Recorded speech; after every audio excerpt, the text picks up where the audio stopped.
Mas Sofakam. Ya, assalamualaikum warahmatullahi wabarakatuh. Irfa al-kitab. Irfa kitab. Naam. Alhamdulillah rabbil alamin wassalatu wassalamu ala asyrofil anbiya'i wal mursalin sayyidina wa nabiyina Muhammadin wa ala alihi wa sahbihi wa man ba'du. Wasalna fin? Alam anhu yanbaghi. Khalasna nusarana hadha. Tamam. Bismillahirrahmanirrahim.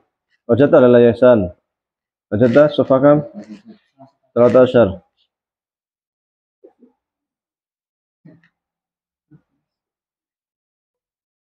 Mur rasa muskilah, mahin rasa muskilah. 13. 13. Faqra kam? Faqra akhirah. Wala budda lisalik, dan bagi seorang salik itu harus min syaihin. Wajadta? 13 ya Latif. Ilbis. Ada. لا افتح باب. البس دول فوق دول. البس فوق ده. أنا كتابك. ده. Ya. La budda lisalik wala budda lisalik min syaikhin yurabbihi. Bagi seorang salik itu harus ada guru yang mendidiknya. Wa yursiduhu, dan mengarahkannya ila sabilillah, kepada jalan Allah. Jadi kita butuh guru. Wajata ya Ihsan? Wajata lesa?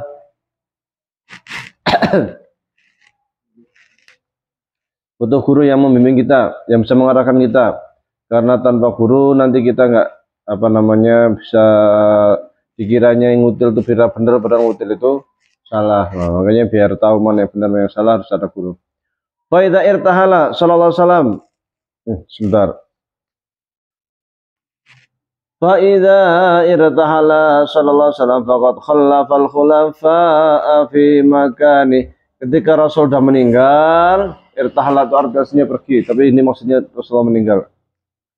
Faqad khallafa, sungguh telah meninggalkanlah atau mewakilkanlah kepada Rasul kepada siapa? Al-khulafa fi makanihi, di posisinya. Jadi ketika Rasul meninggal, dulu sahabat belajar kepada Rasulullah sallallahu alaihi wasallam.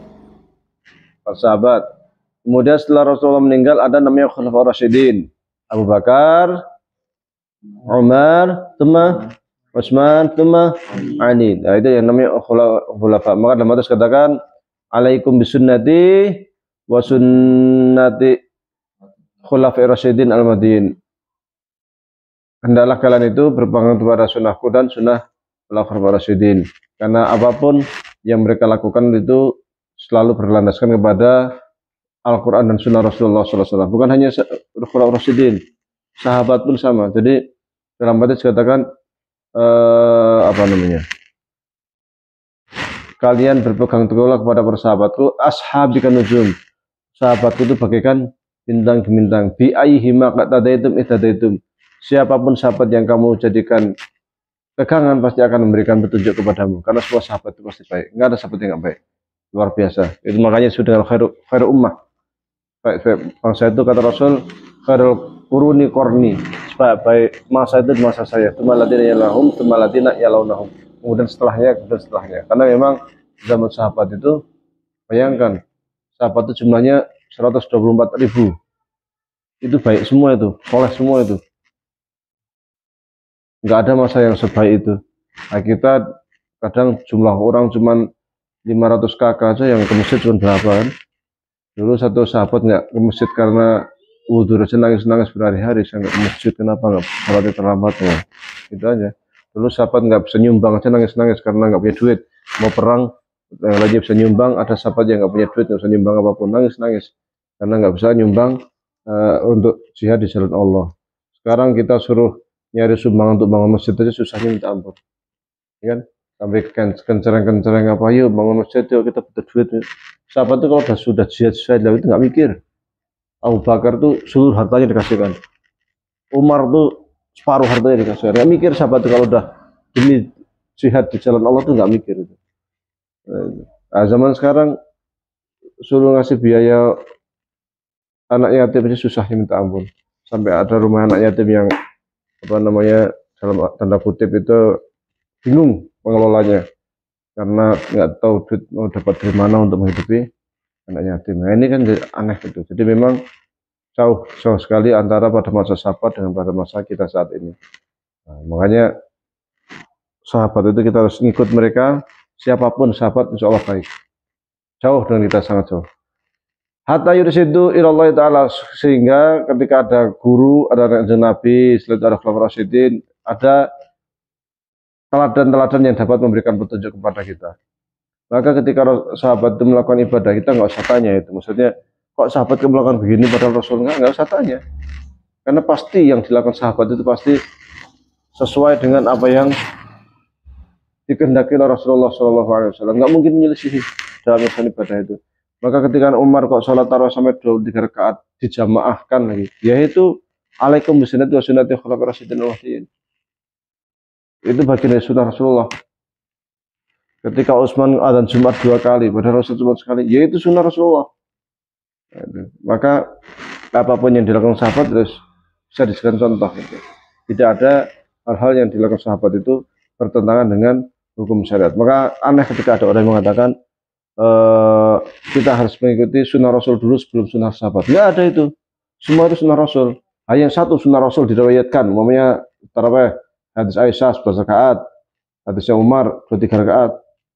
Jangan kemudian dikatakan kita ikut sunnah Rasul, bukan. Umar juga ikut sunnah Rasul gitu. Makanya yang dikatakan jika menghendaki apa berarti nggak berarti ikuti hadis Umar. Jika tidak 11 rakaat berarti ikuti hadis Aisyah, kan gitu. Jadi dua hadis yang standar yang sama posisinya, bukan satu sama lain dibentur-benturkan seakan-akan Umar itu melakukan sesuatu tidak yang dilakukan Rasulullah, nggak bisa. Apa yang dilakukan sahabat Rasul apa namanya khulafaur rasyidin itu pasti berlandaskan kepada pemahaman terhadap sunnah Rasulullah SAW. Maka kayak adzan Jumat 2 kali maunya Rasul kan Jumat sekali, ikut Rasul aja, nggak usah ikut Rasul, nggak bisa. Dua-duanya itu sunnah Rasulullah. Apa yang disampaikan oleh Utsman itu juga sunnah Rasul, karena dia memahami apa yang diajarkan oleh Rasulullah SAW dan tidak akan pernah menyelisihi. Hanya kemudian hadis Utsman sama hadis siapa mana yang akan Anda pilih, itu aja. Nah, jadi dua-duanya benar, dua-duanya itu bisa dijadikan hujjah. Maka kalau di dalam ulumul hadis, usul fikih itu bahasan terkait dengan aqwalus sahabah, af'alus sahabah, perkataan sahabat maupun perilaku sahabat itu sangat luas, tidak sesederhana yang sering kemudian kita bicarakan di sosial media. Muhammad. Sud. Wa syartu syaikhi, syarat sahnya alladzi yasluhu ayyakuna naiban li Rasulullah, yang layak menjadi wakil pengganti Rasulullah SAW, ayyakuna aliman, dia harus orang yang alim, ulama. Makanya Rasul mengatakan apa? Al-ulama warasatul anbiya. Ulama itu para pewaris Nabi. Waris artinya apa? Wakil. Kalau zaman sebelum Rasulullah SAW, ketika datang seorang nabi, kemudian nabinya meninggal, itu ada namanya nabi. Ketika Nabi Musa nggak ada, Nabi Harun nggak ada Ishaq bin Nun. Kemudian ada Nabi Samuel, ada nabi-nabi gitu yang selalu mengarahkan para murid-muridnya Nabi Musa dan sampai kepada Nabi Isa. Tetapi setelah Nabi Muhammad, setelah Nabi Muhammad meninggal itu nggak ada nabi lagi. Tapi ada yang mewakili, siapa itu? Ulama. Maka al-ulama warasatul anbiya wa idal anbiya la yurisu dinaran wa dirhaman walakin yurisu ilma. Ulama itu pewaris Nabi, dan Nabi itu nggak pernah mewarisi uang dinar wala dirham, nggak pernah duit miliaran, nggak pernah. Tapi yang diwariskan oleh Rasulullah kepada para sahabatnya, sahabat kepada tabiin kepada tabiin terus sampai zaman kita sekarang adalah para ulama. Dan ulama itulah yang akan memberikan pencerahan kepada kita, mengantarkan kita, mengajari kita mana yang baik dan mana yang buruk. Maka orang mursyid, alhamdulillah, Allah. Maka guru kita, mursyid kita itu harus orang yang alim, yang tahu mana yang hak, mana yang batil, mana yang benar, mana yang salah. Bukan ngikuti orang bodoh. Karena salah satu ciri hari kiamat nanti banyak orang bodoh yang dijadikan manutan. Orang bodoh yang kayak ponari, yang kerjanya itu nyelupin apa itu batu ke dalam air, ntar airnya itu jadi rebutan orang, diminum mencari berkahnya apa. Itu orang bodoh itu. Atau siapa itu? Dimas Kanjeng, keluar duitnya pure duit. Oh, Dimas Kanjeng ya. Orang bodoh ngikut dia itu. Itu nggak boleh tidak boleh dijadikan sebagai panutan. Ayakuna aliman, orangnya itu tahu agama, ngerti mana yang hak, mana yang batil.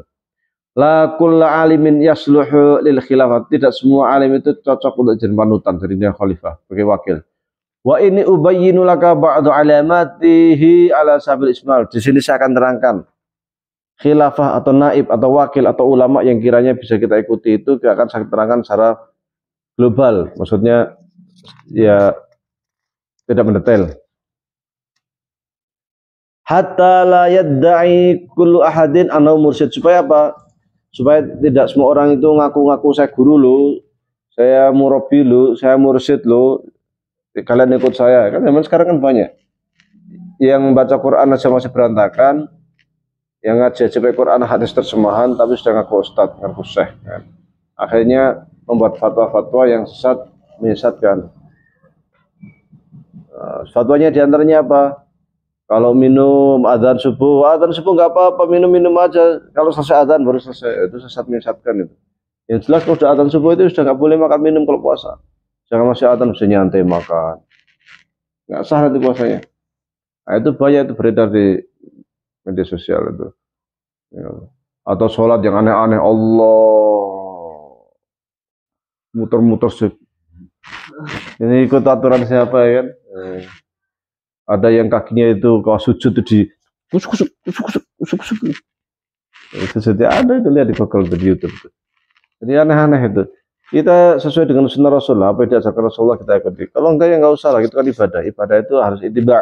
Al aslu fil ibadah al ittiba wa ta'abbud. Prinsip ibadah itu ngikutin Rasulullah. Fanaqulu, maka akan kami katakan mayu aridu an habid dunya wa habil jah. Ini ciri-ciri kiai, ustadz, mursyid, murabi, syekh yang layak kita itu adalah syekh yang dia itu bukan ustadz yang cinta dunia, cinta jabatan. Pengennya itu dapat jabatan tinggi, pengennya itu dapat duit banyak. Itu kalau yang seperti itu tanda tanya besar itu, syahnya.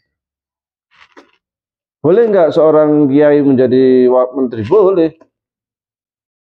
Abu Yusuf kan seorang qadhi, seorang hakim. Berarti seorang alim besar itu. Nggak ada masalah. Yang penting dunia itu di tangan kiri, bukan di tangan kanan. Artinya apa? Ya, dunia itu sekedar kita dapat dunia itu infak jalan Allah. Di Mesir itu ada namanya Syekh Sya'rawi. Syekh Sya'rawi itu seorang kiai besar lah, mursyid lah, syekh, mursyid, murabi. Luar biasa. Beliau itu dapat hadiah duit itu dari mana-mana. Tapi duit itu nggak pernah dipegang sama dia. Tahu ditransfer udah itu buat bangun asrama mahasiswa asing, buat asrama santri, buat beasiswa. Itu dia, masya Allah, luar biasa. Jadi apa dunia yang dia dapat itu untuk kemudian dijadikan sebagai sarana jihad fisabilillah. Dan nggak cinta jabatan. Saya itu orang pintar, saya harus dapat posisi ini, saya mestinya dapat posisi yang jabatan dunia itu sementara. Ini nggak penting lah. Wa kana qataba'a syaikhan basiran tatasalsalu mutaba'atuhu ila sayyidil mursalin wa kana muhsinan. Jadi syekhnya ini sebelumnya juga ikut syekh lain yang juga bagus. Saya sebelumnya juga ngikut guru lain yang bagus. Jadi tasalsul. Gurunya ini punya guru yang memang juga bisa dipertanggungjawabkan sampai kepada Sayyidul Mursalin, kepada Rasulullah Shallallahu Alaihi Wasallam. Kalian belajar sama saya umumnya. Saya belajar sama guru saya di Mesir. Guru saya di Mesir belajar lagi sama gurunya lagi. Gurunya belajar lagi sama terus sampai mana? Sampai kepada kanjeng Nabi Muhammad Shallallahu Alaihi Wasallam. Namanya bersanad. Sanad itu nggak harus ditulis.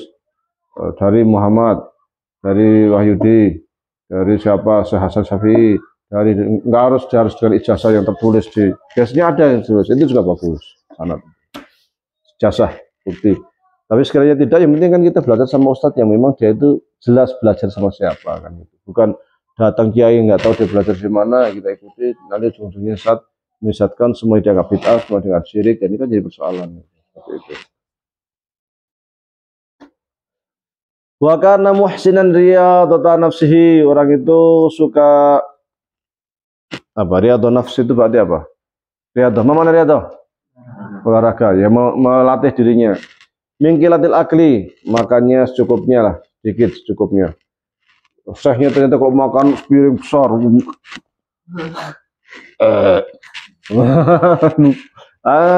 Ini dari segi makannya sudah kayak gitu, kayak unta kan, nah, ini sudah. Makan secukupnya, katakan Rasul kan ya gulam, samillah, ini apa adab makan.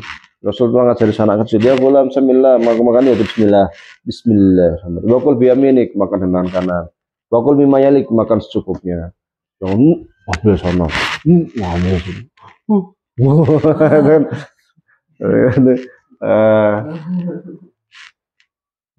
Ada yang tersenyum ini. Oke, jadi layak makan secukupnya. Wal qaul, ngomong secukupnya. Waduh, teriak-teriak. Orang Indonesia jarang, orang Arab yang suka teriak-teriak. Wanomi, dan tidur. Wah, ternyata saya itu senangnya ngorok. Nah, ini tanda-tanda nih, saya kok suka ngorok itu. Tidur secukupnya. Waktu salawati wa sadaqah wa shaum. Nah, tapi dia juga sering sholatnya, salat sunahnya ya, sholat sunatnya yang terbaik di rumah. Yang terbaik, sholat sunat di rumah, sholat wajib di masjid. Rasul kalau sholat sunah di rumah, sholat qobliyah, ba'diyah itu di rumah. Nanti ke datang itu tinggal qomat langsung sholat wajib. Setelah pulang sholat sunah lagi di rumah. Rasul rumahnya itu kayak ini pintu ya, nah, ini imamnya sebelah sini, imam, ya kan. Jadi kalau mau sholat ya tinggal buka pintu aja, langsung sholat. Selesai pulang lagi. Jadi mihrabnya itu pintunya Rasul, sampingan. Wa sadaqah, seruka sadaqah, wa shaum, suka puasa. Ini syahnya, ciri-ciri syah yang layak diikuti adalah suka sedekah, rajin puasa, rajin sholat, makannya secukupnya, ngomong tidurnya juga secukupnya. Wa kana bi mutaba'ati dzalika al-basir ja'ilan mahasinal akhlaqi lahu siratan kasabri wa sholati. Selain itu, kita juga ikut syah yang gimana? Syah yang akhlaknya baik. Di antara akhlak baik ini bagaimana? Orang yang penyabar. Bukan syah dikit-dikit marah, dikit-dikit marah. Kalau punya kiai kok dikit-dikit marah itu tanda tanya besar. Ini kiainya benar apa enggak gitu kan? Kiai harus sabar. Washolati, banyak sholatnya, banyak bersolawat juga, banyak berdoa, Wasyukri, banyak bersyukur. Watawakul, tawakal. Wal yakin, yakin itu apa? Yakin itu bahwa apa yang kita dapatkan itu pasti baik. Apa yang diberikan Allah pada kita, selama kita itu mendapatkan sesuatu baik, insya Allah baik. Khusnudan sama Allah. Wasakhoi, dermawan, wal qanaati, menerima yang Allah berikan kepada kita. Allah berikan sama hari ini 1000 pon, 1000 rupiah, alhamdulillah. Dapat 20.000 rupiah, alhamdulillah. Dapat 1 miliar, alhamdulillah, gitu kan. Alhamdulillah ya. Wa tumakninati nafsi, tenang orangnya itu. Syahnya gurunya itu santai, punya tenang, wibawa gitu kan. Wal helmi, pemaaf. Ketika kalau ada santrinya apa nih suka salah ngeyel apa, terus santrinya memaaf apa minta maaf ya dimaafin. Wa tawadhu'i, tawadhu, rendah hati, bukan rendah diri ya, rendah hati. Jadi nggak merasa sombong, nggak merasa paling pintar atau paling apalah kayak. Wal ilmi, punya ilmu, memang wawasannya luas, rajin baca. Wasidki, jujur, syahnya itu suka ngomong, nggak pernah bohong. Wal hiyai, pemalu. Wal wafai, kalau janji ya ditepati gurunya itu. Wal waqari, berwibawa. Gurunya berwibawa. Karena dia sabar, karena dia apa namanya bersyukur, bertawakal, yakin, qanaah, otomatis dia orangnya akan waqar, berwibawa. Wasyukuri, tenang, enggak kusah-kusah. Ribut aja. Repot kalau syahnya suka ribut.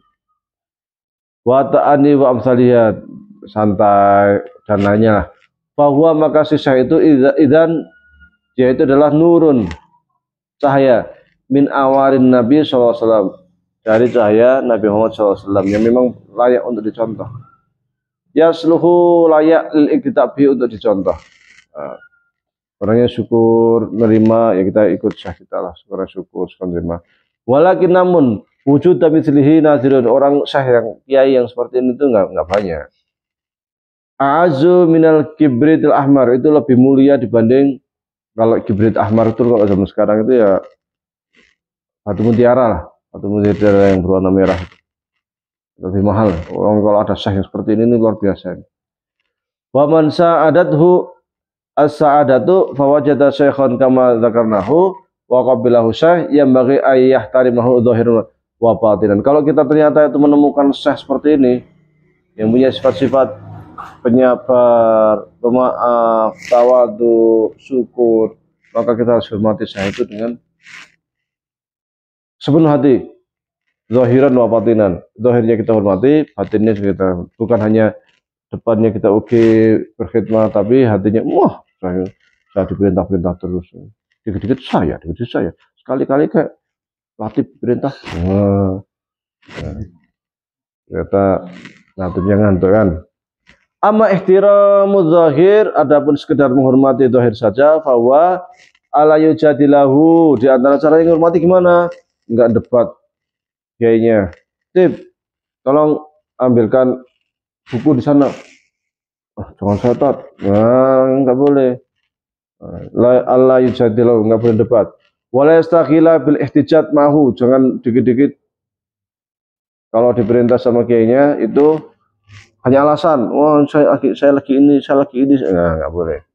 Ngikut, karena ini kiai yang bagus, dia akan memberikan petunjuk.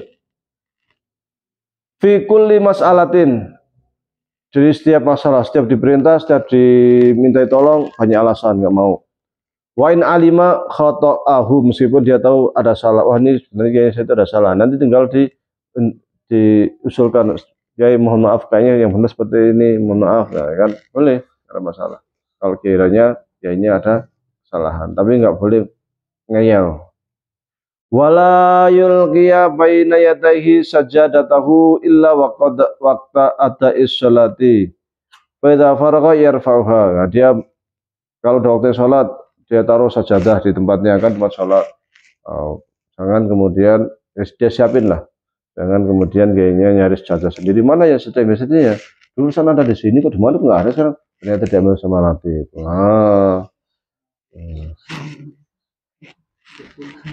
Mamanya ya kan. Tapi udah disiapin supaya biasanya ya saya itu sukanya sajadah yang hijau itu deh. Berarti sajadah itu taruh situ kan gitu. Ila waktu sholat faidah faraqah. Kalau selesai, udah selesai sholat, karena biasanya sajadahnya biar nggak kotor, sajadahnya kiainya ditaruh yang tempat yang baik supaya nggak diinjak-injak orang kan gitu. Wala yuksiran nawafil sholati bihadratihi. Kalau ada kiainya ya kita sholatnya ya di belakang, jangan di depan. Kiainya berkelihatan, anak ternyata santri-santri rajinnya minta ampun. Ternyata kalau kiainya nggak ada, nggak pernah sholat. Nah repot, cuma cari muka kan, nggak boleh. Jadi ya dia apa adanya. Sholat sunnah, apa adanya lah. Bukan di depan kiainya sholatnya banyak, ketika kiainya pergi ke belakang atau kemana enggak sholat. Wa ya'mala ma ya'muruhu syekh. Kemudian dia itu mengerjakan apa yang diperintah syekh. Kiainya bilang minta tolong dong, ambilin teh, ambil teh. Minta tolong dong, ambilin apa, ambilnya. Ya semua yaqbalu minhu fi dhair. Dia secara zahir menerima la yungkiruhu fil batin. La fi'lan wala qawlan. Jadi ngomong apa adanya, batinnya ya iya, zahir ya iya, bukan hanya zahirnya iya tapi batinnya menolak. Nah, nanti pada zuhri tanamun nauman amiqan. Sekarang sebentar. Ba'da khamsata nantahi min hadzal mawdu' thumma nusalli salat zuhri thumma ba'da dzalik kailulah tanamun ba'da salat zuhri insyaallah lianna sab hadza yaj'al insan na'san katsir sah. Li alayatazima binifaq, supaya kita itu enggak terkesan munafik. Kenapa? Karena kalau diperintah syekhnya mau, tapi zahirnya ya mau, tapi batinnya menolak. Wa lam yastati yatruku suhbatahu. Kalau kamu enggak sanggup apa namanya mengikuti kiainya ya mohon izin aja untuk undur diri dari pesantren. So, mohon izin saya nggak bisa kayak di sini, ya kan? Ila yuafiqa batinuhu zahiru sampai dia itu menerima. Kalau sekiranya dia hanya menerima lisannya doang, hendaknya lebih baik dia mundur dulu sampai hatinya menerima. Jadi nyantri itu zahir batin, lisannya iya, hatinya iya. Insya Allah kalau orang nyantri itu zahir batin, ya akan nyantri akan sepenuh hati. Kalau nyantri sepenuh hati, ilmu-ilmu yang berasal dari ustadznya akan dapat dia terima dengan mudah. Wa yahtarizu an mujalasati sahibihi su, jangan sampai kemudian dia itu duduk juga punya teman udah nyantri bagus-bagus, temannya preman. Nggak cara. Nah, teman yang baik-baik. Liyak surah wilayata sayatinil jinni wal insi, semua lanjut. Jadi temannya itu setan dari bangsa jin dan manusia. Kemarin sudah saya terangkan, setan itu sifat bisa jadi dari jin, bisa jadi dari manusia. Kalau dari manusia itu ngocok-ngocok, yuk kita ini yuk main yuk, padahal sudah betul sholat malah ngasak main. Setan juga sama, tapi kalau setan jin itu di telinga kita atau masuk ke dalam tubuh kita, di otak kita, dia membuat rusuh di otak kita itu sehingga kita ngayal yang enggak malas sholat, main tidur, ya kan. Min sahni qalbihi, apa merusak hati kita, niat kita. Fayusaffa min lawati syaitana, sehingga hati kita yang sebelumnya bersih, yang niatnya ibadah, niatnya sholat, niatnya ngaji, akhirnya hati kita kotor oleh bujuk rayu setan, baik setan jin ataupun setan manusia. Wala kulli halin yakhtaru al-faqra alal ghina. Kiai ini sebenarnya lebih, kalau disuruh milih boleh kaya apa miskin, ya milih. Kalau memang jalannya itu apa miskin itu lebih baik, ya dia milih miskin daripada kaya itu. Dia tidak bisa bersyukur. Tapi kalau dia bisa bersyukur dengan kekayaan, ya dia tetap milih kaya, karena dengan kekayaan itu dia bisa berinfak, bisa menyantuni anak yatim, bisa bangun pesantren, bisa bangun masjid, sehingga kekayaannya itu nanti menjadi sarana dia ibadah kepada Allah Subhanahu wa taala. Nabi Sulaiman itu paling kaya, tapi kekayaannya digunakan untuk jalan Allah. Utsman itu kayanya minta ampun, tapi dia infaknya luar biasa. Nah, dia pernah mewakafkan sumur, ya kan? Sampai di sini sekarang di Saudi ada namanya hotel punya Utsman bin Affan. Utsman bin Affan sudah meninggal zaman Rasul, zaman sahabat kok. Investasi masih ada sampai sekarang. Karena dulu diwakafkan, wakafnya berkembang, sampai sekarang berkembang. Sampai akhirnya dibuatkan hotel Utsman bin Affan. Padahal Utsman sudah nggak ada, tapi hotelnya masih ada. Nah, ini berkembang terus, duit nanti diinvestasikan kemana, semua terus sampai hari kiamat dia udah di alam barzah, tapi pahalanya ngalir terus, infaknya ngalir terus. Wah, ini luar biasa. Waktu hidup di dunia jadi ahli sedekah, sudah mati pun masih ahli sedekah. Luar biasa. Ini Utsman bin Affan. Khala syukran wa safa nastamiru dirasatanya insyaallah. Ghadan aw mas'ala yum nasuf al-mawdu' nasuf al-khala. Assalamualaikum warahmatullahi wabarakatuh. Pada qali yu'adzini adzuhra thumma ba'da dzalik tanamuna nauman amikan.